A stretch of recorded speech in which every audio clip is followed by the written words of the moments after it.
Hello mga kado, it's me Wadeb, a day in my life as a human being. Kay gwapo man ko, ako na po ng tarungan ng higdanan ako diha. Ako na po ng dihang gitarong ang biddings. Unya pagkuman, ang yana pong feelings. Hoy! Bitaw, gisunod na po na nagbutang diha ang unlan. Sunod ang habol. Pagkuman, ni gawas na si Wadeb diha kay manilig na ang gwapo. Uhahay!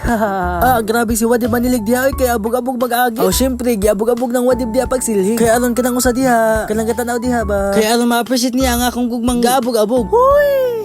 Bitaw, seriously, ako na ng gitarong diha og silhig. Para ay nagkahuman ako diha, siya na po akong tarungon. Hoy!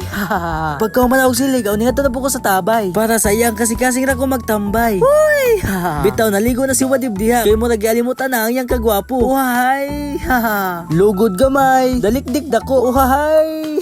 Unya, pag ko magliga o nagtrabaho na po ko diha. Tuplok-tuplok diha gamay sa laptop. Dako-dako og sige huna-huna niya. Hoy! Unya, kadugayan na og tutok diha sa screen. Nagsakit na akong mata. Kaya wala na ko kakita niya. Uhay!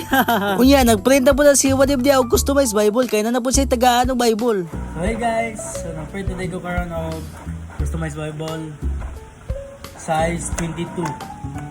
Yung size sa yung font is 22. So dagko din siya. Nakita din siya sa mga mata sa mga tigulang. Ongoing print na ko.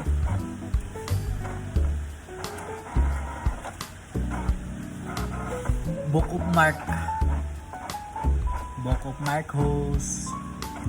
Unya, samtang nag-print ko diha, wala na ako kabantay nga. Nahulog na ko niya. Uhahay!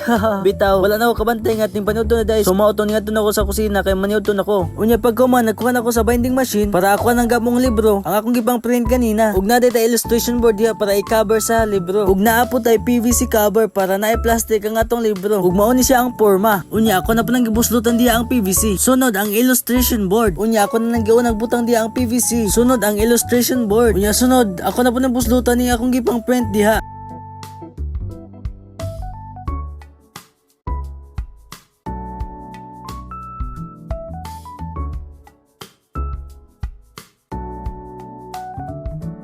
Mo ni ang atubangan sa binding machine. Kung kana akong gigunitan diha, mo po na ang i-push pa down para mabangag ang bond paper. Mura ra gud pud siya og puncher. Unya, pag mag-push pa down, nabangag na niya ang bond paper. Unya, ipasud na po ni siya diri para mahimo na siyang libro. Ug mauna ni siya ang akong finished product na ako'y customized Bible nga akong ikahatag sa among hatagan. Ug diri ra na human ang atong vlog. Salamat sa inyong pagtanaw. God bless. Unya, ug nakaabot ka diri tanawan niya ang kauban muna si Chalan. Agyang unlan na siyang tiilan.